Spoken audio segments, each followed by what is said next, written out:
Hey guys, so in today's video I'm quickly going to show you how to change your email on Discord. So let's get started. So turn on your Discord and go down here to user settings. Instantly you're here on my account settings, and now as you can see you can go here. Email, your current one, and you can click edit. When you click edit, first it will tell you that you need to verify your email that's right now on your account. So send verification code, and it will send you a verification code, and you just type it.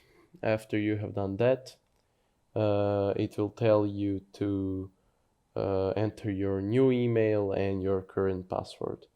And that's pretty much it. Then you will have a new email. Anyhow guys, I hope you like this video.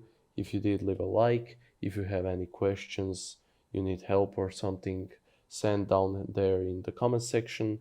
And if you want more tutorials just like this, subscribe. Anyhow guys, have a nice day.